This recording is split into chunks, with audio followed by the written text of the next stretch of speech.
बात होगी उस शिक्षा व्यवस्था की जो प्रतिस्पर्धा से आगे बढ़कर समावेशी विकास की ओर जाती है। इस चर्चा के लिए मैं मंच पर आमंत्रित करूंगा mister Jitendra Singh Ahlawat, founder genesis classes private limited. जोरदार तालियों के साथ स्वागत कीजिए जितेंद्र सिंह अहलावत जी का। जेनेसिस क्लासेस आप चलाते हैं, बच्चों को डॉक्टर बनाते हैं, इंजीनियर बनाते हैं। आप खुद भी गीता के प्रति समर्पित हैं, मेरे को जहां तक जानकारी है। और गीता की नगरी कहें या कर्ण की नगरी कहें, दोनों यही हैं, इसी जगह हम बैठे हैं। वहां कितना इसके अंदर, क्योंकि बच्चे तो आते हैं, बच्चे अपने आप सेलेक्ट करके आते हैं कि हमें डॉक्टर बनना है, हमें इंजीनियर बनना है, लेकिन आप कैसे सेलेक्ट करते हैं कि उनके अंदर केवल पैशन है या स्किल भी है डॉक्टर या इंजीनियर बनने की? 5 साल पहले ही मैंने गीता पढ़ना स्टार्ट किया है और पिछले जो मैं 17-18 साल से जो वर्क कर रहा था, लेकिन 5 साल में जो मेंटल स्टेटस में चेंज हुआ और जो मैंने अपने बच्चों में चेंज देखा है, बहुत बड़ा चेंज देखा है। देखिए, कोई भी नहीं बता सकता कि कोई सेलेक्ट नहीं कर सकता, कोई बता नहीं सकता कि कौन डॉक्टर बनेगा, कौन इंजीनियर बनेगा। लेकिन मेरे हिसाब से जो गीता की बात थी, जो गीता मैं आज भी मैं बच्चों को पढ़ा के आया हूं कि हमें कर्म करना चाहिए, बाकी भगवान के ऊपर छोड़ दो।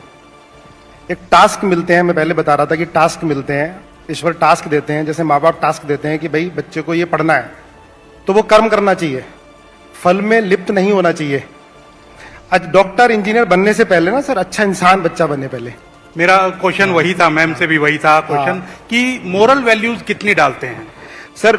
जैसे अभी बात हो रही थी एआई की, इससे पहले जो पैनल डिस्कशन चल रहा था कि एआई आएगा तो जॉब खा जाएगा, तो अभी मेरा डिस्कशन चल रहा था, अमेरिका में कुछ हमारे स्टूडेंट हैं, तो वो टीचर को रिप्लेसमेंट की बात कर रहे थे कि एआई आएगा तो टीचर को रिप्लेस कर देगा। ऐसा कुछ नहीं होने वाला।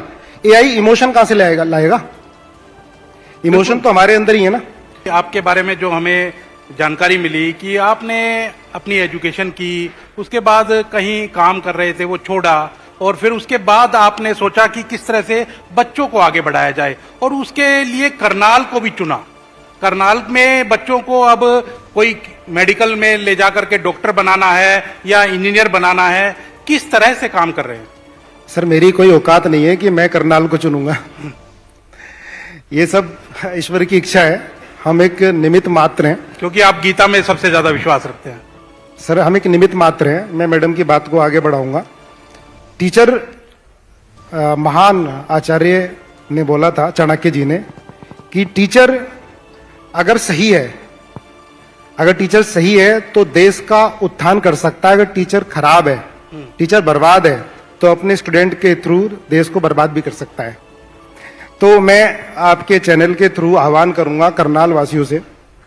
मुझे सौभाग्य प्राप्त हुआ, मैं अभी अभी केडीबी का मेंबर बनाऊं, तो मैं कुछ तीर्थों में गया और मुझे पता नहीं था पहले कि इतनी पवित्र धरती है। करनाल में 40 तीर्थ आते हैं और हमारी सनातन संस्कृति इतनी साइंटिफिक है। हमने अभी, मैं आपसे ही पूछूंगा कि जो सबसे बड़े दानी हुए हैं वो कौन है? कर्ण। तो कर्ण बोलते हैं, लेकिन अभी मैं एक तीर्थ में गया और मुझे बताया कि सबसे बड़े दानी है ऋषि दधीची, जिन्होंने जीते जी पूरा अपना अपनी शरीर दान कर हड्डियां दान कर दी थी। तो ये तीर्थ हमारा निसिंग में है। तो मैं आह्वान करूंगा कि भाई जो स्कूल वाले हैं, ये बच्चों को जो करनाल के तीर्थ हैं उन्हें घुमाएं। एक बालू गांव है, वहां पे वाल्मीकि तीर्थ है, ऐसे 40 तीर्थ हैं। और ये देखिए, ये सब साइंटिफिक बेस है। हमारी जो सनातन संस्कृति है, जैसे अभी हम कहते हैं कि भाई सैटेलाइट है, सैटेलाइट से अमेरिका सब कुछ देख रहा है, कौन देश क्या कर रहा है, हम देख सकते हैं। अरे संजय को दिव्य दृष्टि जो दी थी, वो किसने दी थी? हमारे ऋषियों ने दी थी। वो एक तरह सैटेलाइट तो थी। बिल्कुल, सैटेलाइट टीवी तभी आ गया था इसका। आज लाइव देख रहे हैं, उस समय, उससे पहले आ गया था। टेस्ट ट्यूब बेबी उससे पहले आ गया था। बताया था कि घड़े से 100 पुत्र जन्मे। तो हमारी सनातन संस्कृति बहुत आगे है। और मैं एक चीज आह्वान और करूंगा, देखिए, जो स्कूल है ना, ये धंधा नहीं है, कारोबार नहीं है, ये है सेवा। बिल्कुल, मैं इस क्वेश्चन पे ही आने वाला था और यही मैं आपसे पूछने वाला था कि आज जो स्कूल हैं वो इस दौड़ के अंदर लग गए हैं कि किसकी फीस ज्यादा हो, किसकी फीस ज्यादा होगी तो उसका नाम होगा स्कूल का। क्या ऐसा है? और बच्चे आज, दूसरा इसके साथ एक एडिशन करता हूं कि जो छोटे छोटे बच्चे हैं वो मोबाइल के प्रति ज्यादा आकर्षित हो रहे हैं और पेरेंट्स भी, जिस तरह से पहले सेशन में भी हमने देखा कि पेरेंट्स भी अपने कामकाज से छुटकारा पाने के लिए कि ठीक है, एक मम्मी कहती है कि हाँ बच्चा अगर मोबाइल में लगा रहेगा तो मैं अपना काम करती रहूंगी, तो कितना वो उनको बिगाड़ रहे हैं या ठीक दिशा में जा रहे हैं? सर ये तो ना सत्यानाश कर दिया है मोबाइल ने बच्चों का। मैं डेली देखता हूँ पेरेंट्स आते हैं कि भाई हमसे नहीं संभल रहा, आप ही संभालो। और इसमें कहीं ना कहीं गलती ना पेरेंट्स की भी है। बच्चों को तो बोल रहे हैं भाई तू मत दे, पर खुद तो लगे हुए हैं। आज मोबाइल में बहुत खराब कंटेंट है। स्कूल में तो एजुकेट करना चाहिए कि मोबाइल का यूटिलाइज कैसे करना है। एक अलग ही लेवल जो आ गया है। तो मैं तो आह्वान ये करूंगा कि भाई बच्चों को घर पे गीता रामायण ये कराई जाए। देखिए लॉर्ड मैकाले ने एक बात कही थी कि जो मैं अपनी एजुकेशन दे रहा हूं ना भारत में, अब वो जो एजुकेशन थी ना वो इंग्लैंड की झुग्गी झोपड़ी वाली एजुकेशन थी जो हम लोगों को मिल रही थी, कि 150 साल बाद 3 बहुत बड़े चेंजेस होंगे। एक सबसे बड़ा जो चेंज होगा कि घर में वेद पुराण गीता रखे होंगे पर पढ़ेगा कोई नहीं, आज ऐसा हो गया है। दूसरा, जो हमारी भाषा है, जो मातृभाषा है, उसको बोलने के लिए दूसरी भाषा का यूज करना पड़ेगा। मैं भी जैसे यूज बोला करना पड़ेगा, हम कर ही नहीं पाएंगे, अपनी मातृभाषा बोल नहीं पाएंगे। तीसरा, अपना जो परिधान है उसको पहनने में शर्म आएगी। मैं भी आज वो इंग्लिश पहने बैठा हूं, हमारे विधायक जी हैं वो अपना परिधान पहन के आए हुए हैं। तो ये 3 चेंजेस होंगे और वो हुए, बर्बादी हुई। तो मैं तो यही आह्वान करूंगा दोबारा से हमारी उसी तरह की वही पद्धति आए। एक विषय और आता है निकल करके कि साइबर सिक्योरिटी का। आजकल जिस तरह से साइबर अटैक हो रहे हैं, आपके पास बड़े बच्चे आते हैं, किस तरह से उनको डॉक्टर इंजीनियर तो बना रहे हैं आप, लेकिन उसके साथ साथ इससे भी अवेयर कुछ करा जा रहा है? बिल्कुल, एक तो साइबर अटैक होते हैं, एक साइबर सिक्योरिटी होती है। जी, जी। अगर हम बच्चों में इनकलकेट करेंगे शुरू से ही अध्यात्म, अच्छी बातें, गीता, तो हमारे बच्चे साइबर सिक्योरिटी की तरफ जाएंगे। जैसे पहले डिस्कशन में मैडम ने पूछा था, मैडम ने बताया था कि भाई बच्चों को पहले वो अपने आप बन जाएंगे जो बनना होगा, लेकिन हम स्टार्टिंग से ही अच्छी चीजें इनकलकेट करें, वो सबसे ज्यादा जरूरी है। अब जैसे हमारी बात आती है, भगवान के आशीर्वाद से ये कर्ण नगरी है, यहाँ पे बहुत सारे दानवीर हैं, तो हमें कुछ 2-3 स्कूल एक तरह से दान में मिले। करनाल इंटरनेशनल स्कूल जो 28 एकड़ का कैंपस है, द जेनेसिस स्कूल, और एक हमने बालिकाओं का स्कूल बनाया है। आज के जो हमारे चीफ गेस्ट हैं परम पूजनीय महाराज स्वामी ज्ञानंद जी, उनके कर कमलों से ही उसका उद्घाटन हुआ। उनकी प्रेरणा से हम लोगों ने 18 श्लोक बच्चों को कंठस्थ कराए। अगर ये चीजें बच्चों के दिमाग में आती जाएंगी तो हमारा बच्चा ना सिक्योरिटी की तरफ जाएगा, अटैक की तरफ नहीं जाएगा।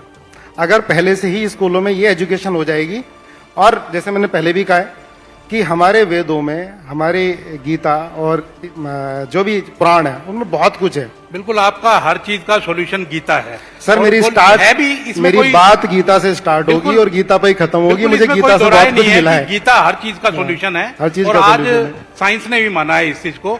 आप नीट के, जेई के स्टूडेंट्स तैयार करते हैं, वो आगे जाकर के डॉक्टर इंजीनियर बनते हैं। हरियाणा एक कह सकते हैं कि जिस तरह का राज्य है उसमें डॉक्टर्स की कमी है। क्या आप अपने बच्चों को ये वैल्यूज भी दे पाते हैं कि वो बच्चे यहीं सर्विस करें, यहीं अपनी सेवाएं दें, या फिर कोई ठीक है जो आपने तो बना करके छोड़ दिया है वो कहीं भी जाएं, कोई बात नहीं? नहीं सर, हमारी आदत है, हम हाथ छोड़ते नहीं है एंड तक।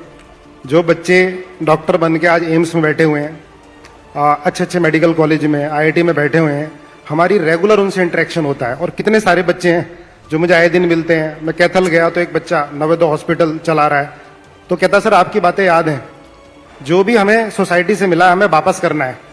तो वो एक दिन बिल्कुल फ्री देखता है और बहुत कम फीस है। और कितने सारे बच्चे हमारे गवर्नमेंट हॉस्पिटल में कार्यरत हैं, तो हम शिक्षा के साथ संस्कार दे रहे हैं और एंड तक लगे रहे हैं। अभी मैं बेंगलोर गया था, एक कंपनी का लॉन्च था, तो मैंने अपने बच्चों को बुलाया।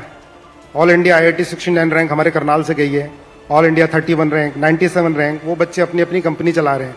तो मैंने बुलाया तो 97 वाला बच्चा था। तो मेरी ये रहती है कि भाई सारा जो रोजगार है सरकारी थोड़ा देगी, सारा कोई हमारे मोदी जी थोड़ा देंगे, हमारी भी जिम्मेदारी है। तो हमारे काफी सारे बच्चे, कोई 1000 लोगों को रोजगार दे रहा है, करनाल के बच्चे हैं, कोई 100 लोगों को रोजगार दे रहा है। तो बच्चा मुझे मिला ऑल इंडिया 97 रैंक, मुझे बड़ी खुशी हुई। वो उसकी कंपनी, वो को फाउंडर है, उसकी कंपनी ड्रोन बना रही है आर्मी के लिए। तो सर ऐसे करनाल के एक नहीं हजारों बच्चे हैं, हजारों डॉक्टर इंजीनियर हैं जो रोजगार दे रहे हैं और आगे बढ़ा रहे हैं, देश को आगे बढ़ा रहे हैं। गीता पे ही आ जाऊंगा वापस ना। जी जरूरी है। आज डॉक्टर इंजीनियर ये बनने की होड़ लगी हुई है और पेरेंट्स ही बहुत प्रेशर डाल रहे हैं और हम बीच बीच में काफी सारी न्यूज सुन रहे हैं।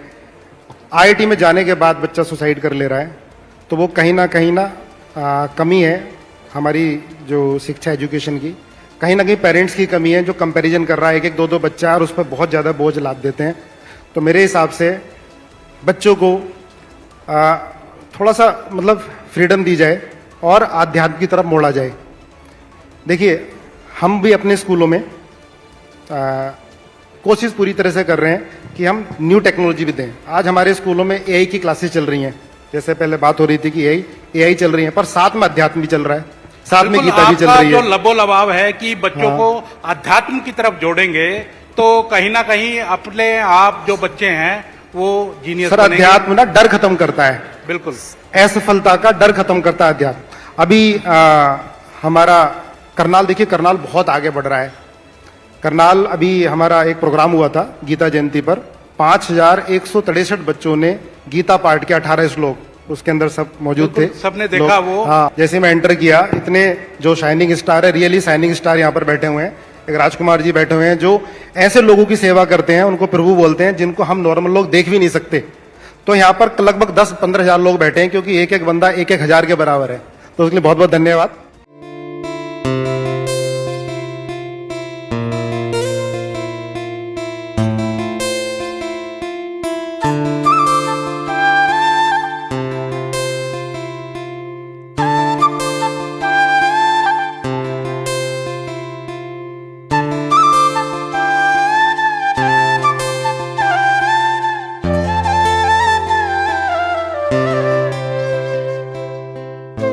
जेनेसिस क्लासेस, सर्वश्रेष्ठ शिक्षा, सच्चे परिणाम।